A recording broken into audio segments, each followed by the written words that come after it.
নমস্কার, চাঁদনি চ্যানেলে আপনাদের স্বাগত জানাই। আজ আপনারা শুনছেন একটি অসাধারণ গল্প, রাজ মুকুট।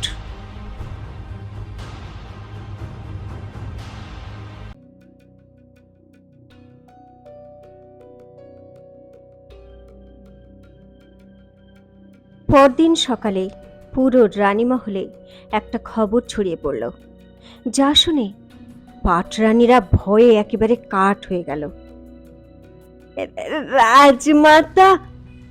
সবিতা দৌড়ে গার্গীর কাছে পৌঁছলো আর হাঁপাতে হাঁপাতে বলল, সুরামা কাল রাত থেকে নিখোঁজ। এ কথা শুনে গার্গীর একটা ঝটকা লাগলো। নিখোঁজ? ও অবাক হয়ে জিজ্ঞাসা করলো, কি করে হলো? তুমি তুমি কিছু জানতে পারলে? হ্যাঁ হ্যাঁ রাজমাতা, সবিতা চিন্তিত হয়ে বলল। আমি আমার কিন্নার সেবককে জিজ্ঞাসা করলাম, কিন্তু কেউ কিচ্ছু বলতে পারল না। আর আমি যমুনাকেও জিজ্ঞাসা করেছিলাম। আচ্ছা, তো কি বললো? গার্গী উতলা হয়ে জিজ্ঞাসা করলো। কিন্তু তখনই যমুনা ঘরে ঢুকলো। সবিতা ঘাবড়ে গিয়ে চুপ করে গেল। গার্গীও দ্রুত নিজেকে সহজ করে নিল। প্রণাম রাজমাতা। যমুনা মাথা নিচু করে বলল, এই নিন, আপনার জন্য একটা ওষুধ বানিয়ে এনেছি। এতে আপনার সমস্ত ক্লান্তি আর দুশ্চিন্তা দূর হয়ে যাবে। একথা বলে ওষুধটা গার্গীর দিকে এগিয়ে দিল। গার্গী ওষুধটা নিয়ে নিজের বিছানার পাশে রেখে বলল, তুমি আমার খুব খেয়াল রাখো যমুনা। বড় কুমার তো তোমার যত্নে আর চিকিৎসায় তাড়াতাড়ি সুস্থ হয়ে যাচ্ছে। এটা তো আমার কর্তব্য রাজমাতা, যমুনা অত্যধিক নরম স্বরে বলল। আচ্ছা, আমি এখন আসছি। ও আচ্ছা, হ্যাঁ, সবিতা নিশ্চয়ই আপনাকে বলে দিয়েছে। ওই সুরমা কিছুদিনের জন্য ওর বাবার সঙ্গে দেখা করতে গেছে। ও আপনার কাছে অনুমতি চাইতে আসছিল, কিন্তু আপনি আজকাল রাজকার্যে বেশি ব্যস্ত থাকেন, সেজন্য আমি ওকে অনুমতি দিয়ে দিয়েছি। কথা বলে যমুনা একটু হেসে ওখান থেকে চলে গেল। ওর চলে যাওয়ার পরই সবিতা ঘরের দরজা বন্ধ করে দিল ভালো করে। তারপর বলল, ও আমাকে একই কথা বলেছিল রাজমাতা, কিন্তু ও পুরোপুরি মিথ্যে কথা বলছে। ও সুরমাকে হয় মেরে ফেলেছে, আর নয়তো কোথাও নিখোঁজ করিয়ে দিয়েছে। আমি ওকে বড় কুমারের অঙ্গরক্ষক যোগেশের সঙ্গে পুরনো পুকুরের কাছে যেতে দেখেছিলাম। আপনি কিছু করুন রাজমাতা, এই যাযাবরী নিজের সীমা লঙ্ঘন করে যাচ্ছে। গার্গীর মাথায় একটা চিন্তার ভাঁজ দেখা গেল। যমুনা ওখান থেকে বেরিয়ে সোজা বীরেন্দ্র প্রতাপের ঘরে পৌঁছলো, কিন্তু ঘরের পরিবেশ দেখে ও স্তম্ভিত হয়ে গেল। ও দেখল বীরেন্দ্র প্রতাপ একজন দেহরক্ষকের সঙ্গে তলোয়ার চালানোর অনুশীলন করছে। ওর পুরো শরীর ঘামে ভিজে গেছে, আর ও বিদ্যুতের বেগে তলোয়ার চালাচ্ছে। মহারাজ, যমুনা হঠাৎ বলে উঠল, আপনি কি করছেন? ছাড়ুন এই তলোয়ার, আপনার বিশ্রাম করাই এই মুহূর্তে অত্যন্ত প্রয়োজন। আর ওই দেহরক্ষককে ও ইশারা করে বাইরে যেতে বলল। সেও সঙ্গে সঙ্গে ঘর থেকে বেরিয়ে গেল। চিন্তা করো না যমুনা, বীরেন্দ্র প্রতাপ হাঁপাতে হাঁপাতে বলল, আমি আমি এখন সম্পূর্ণ সুস্থ। খুব শীঘ্রই আমাকে রণভূমিতে নামতে হবে, সেজন্য অভ্যাস করছি। কিন্তু যমুনা হাত থেকে তলোয়ার নিয়ে বলল, আপনার অভ্যাস করার কি প্রয়োজন মহারাজ? অনুশীলন তো আপনার শত্রুদের করা উচিত, কারণ এবার তো আপনি ওদের সমূলে উৎখাত করবেন। উম, রাজমাতা তো শুধু বিক্রমগড়ই নয়, কৃষ্ণগড়েরও সমস্ত সেনাপতি একজোট করে ফেলেছেন। এ কথা বলে ও নিজের আঁচল দিয়ে বীরেন্দ্র প্রতাপের ঘাম মুছতে লাগলো। বীরেন্দ্র প্রতাপ ওকে জড়িয়ে ধরে বলল, হ্যাঁ যমুনা, তুমি আর রাজমাতা আমার দুটো হাত। এই সংকটের সময়, যখন আমার ভাই আমার বিপক্ষে চলে গেল, তখন তুমি একমাত্র আমার পাশে এসে দাঁড়ালে। আমি মৃত্যুর মুখে দাঁড়িয়েছিলাম, তুমি আর রাজমাতাই আমাকে নতুন জীবন দিলে। এ কথা শুনে যমুনা মনে মনে হেসে উঠল, কারণ এখন বীরেন্দ্র প্রতাপের ধ্যান চন্দ্রাবতীর থেকে সরে পুরোপুরি ওর উপর পড়েছিল। তার মানে আমার ওষুধ একদম সঠিকভাবে কাজ করছে, যমুনা মনে মনে বলল। তখনই, আমি একটা সিদ্ধান্ত নিয়েছি যমুনা, বীরেন্দ্র প্রতাপ ওকে বিছানায় টেনে নিয়ে বলল। আমি 2 দিন পরে তোমাকে আমার মহারানী ঘোষণা করে দেব। যমুনার মন আনন্দে নেচে উঠল, হৃদস্পন্দন বেড়ে গেল, কিন্তু ও খুবই সরলভাবে বলল, এত তাড়াহুড়োর কি আছে মহারাজ? আপনি আগে যুদ্ধ জয় করে ফিরে আসেন। না যমুনা, বীরেন্দ্র প্রতাপ অস্থির হয়ে বলল, এটা ঠিকই যে আমার জয় নিশ্চিত, কিন্তু রণভূমিতে কখন কি হবে কেউই বলতে পারে না। তাই যুদ্ধে যাওয়ার আগে আমি তোমাকে আমার মহারানী ঘোষণা করে যেতে চাই। যদি আমি জীবিত না থাকি, যদি যুদ্ধে আমি শহীদ হয়ে যাই, আর যদি ফিরে না আসতে পারি, তাহলে বিক্রমগড়ের সিংহাসন তোমার হবে। এ কথা শুনে যমুনা একেবারে আহ্লাদে আটখানা হয়ে গেল। ও একটুও ভাবেনি এই দিনটা এত তাড়াতাড়ি আসবে। ও মনে মনে বলল, দেখো চন্দ্রাবতী, যে কাজ তুমি লক্ষবার চেষ্টা করেও করতে পারলে না, আমি সেটা নিমেষেই করে দিলাম। তখনই বীরেন্দ্র প্রতাপ ওকে আরো শক্ত করে জড়িয়ে ধরে বলল, যমুনা, আমি কতটা সৌভাগ্যবান যে তুমি আমার কাছে আছো। আমার এখন আর কিচ্ছু চাই না, তোমার ভালোবাসা আর তোমার এই আপন করে নেওয়ায় আমি নতুন জীবন ফিরে পেয়েছি। একথা বলে উত্তেজিত হয়ে যমুনাকে পাগলের মতো চুম্বন করতে লাগলো। কিছুক্ষণ পরে বীরেন্দ্র প্রতাপ যখন যমুনার বাহু বন্ধনে নিশ্চিন্ত নিদ্রায় মগ্ন ছিল, তখন যমুনা আস্তে করে উঠে ধীর পায়ে হেঁটে মহলের পিছন দিকে চলে গেল। গভীর রাতে পুরনো পুকুরের চারদিকের নিস্তব্ধ জায়গা গভীর অন্ধকারে ডুবেছিল। এমন সময় 2 জন নারী ঘন ঝোপঝাড় থেকে বেরিয়ে পুকুরের পিছনে থাকা ধ্বংসস্তূপের দিকে এগিয়ে গেল।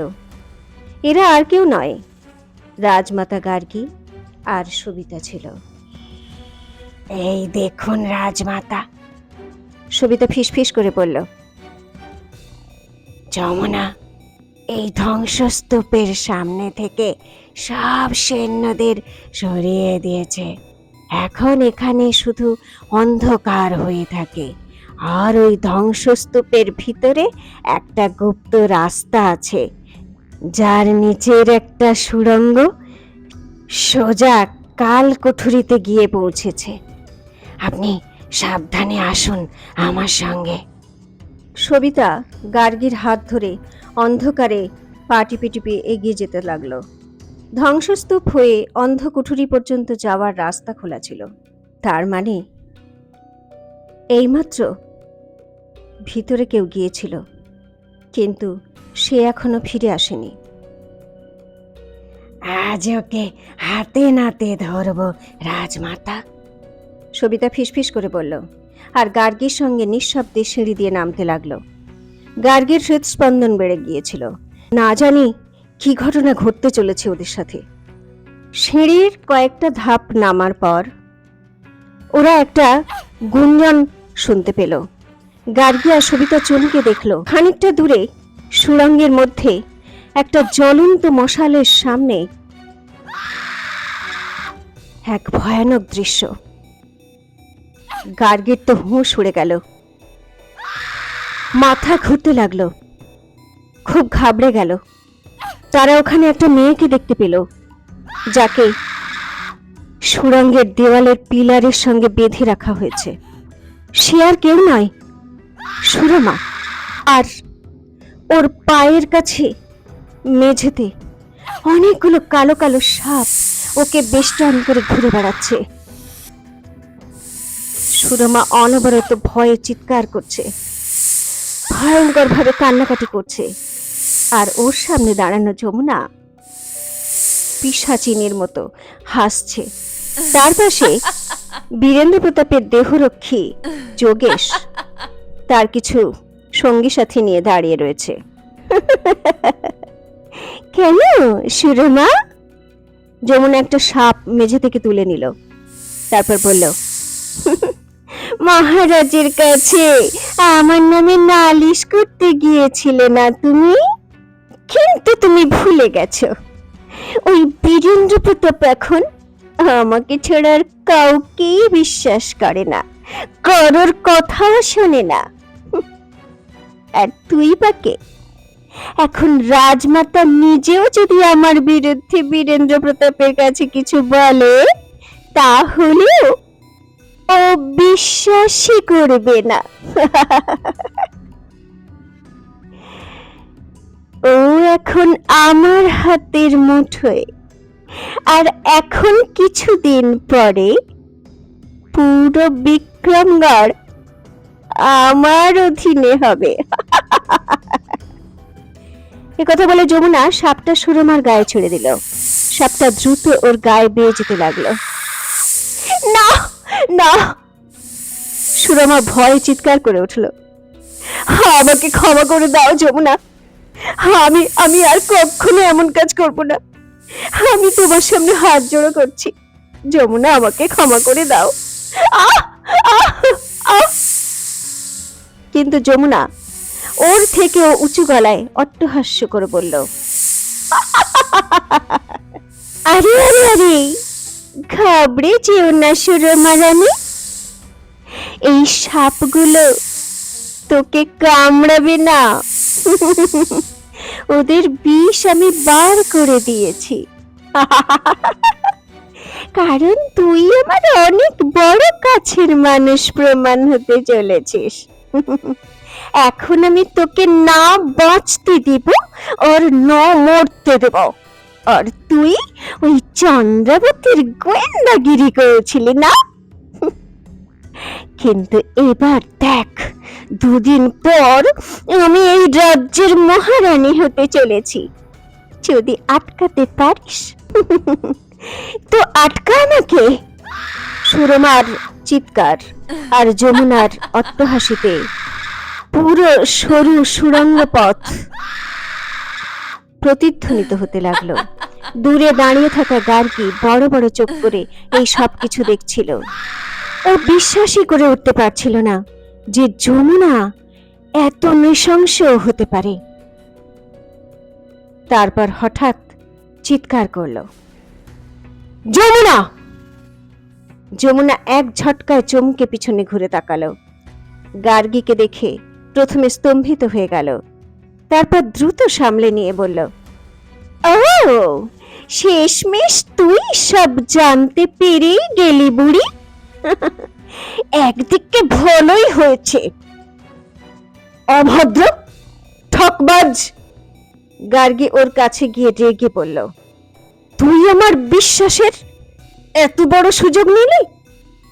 তুই এখন তোকে আমি এমন শাস্তি দেব যে কিন্তু ওর কথা শেষ হওয়ার আগেই যমুনা ওর ছুরি বার করে গর্জন করল, চুপ কর বুড়ি, খুব ভালো করে জানি আমি তোকে। আমাকে তুই ব্যবহার করছিলি না, এখন দেখ তোর কি অবস্থা করি আমি। যোগেশ, এদের দুজনকে ধরে কালকুঠুরির সুড়ঙ্গে বন্ধ করে দাও। এবার ওখান থেকে ওদের মৃতদেহই বের হবে। দ্রুত যোগেশ আর ওর সঙ্গীরা গার্গী আর সবিতাকে ধরে ফেলল। যোগেশ, নিমক হারাম, বেঈমান, গার্গী চিৎকার করে বলল।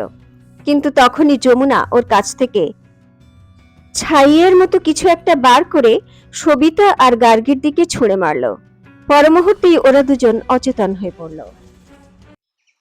পরের দিন ওদিকে জঙ্গলে চন্দ্রবতী আর উমা পাহাড়ের ঝর্ণার কাছে পাহাড়ের টিলার উপর বসেছিল। বৃষ্টির পর পুরো জঙ্গল যেন আনন্দে উৎসব মুখর হয়ে উঠেছিল। ঝর্ণাটাও আজ যেন খুব সুন্দর লাগছিল। তার কলকল সঙ্গীত ধ্বনি চন্দ্রাবতীর খুব ভালো লাগছিল। উমাকে খুব খুশি দেখাচ্ছিল। চন্দ্রাবতী চুপচাপ বসে প্রকৃতির অপরূপ সৌন্দর্যে মগ্ন হয়ে পড়েছিল। আরে, এ কি মহারানী মা? উমা অভিমান করে বলল, এত সুন্দর দৃশ্য দেখেও আপনি এরকম চুপচাপ বসে আছেন? মনে হচ্ছে আপনি শুধু আমার জেদ পূরণ করার জন্যই এখানে এসেছিলেন। না হলে আপনার তো আজকাল বন্ধ ঘরে থাকতেই ভালো লাগে।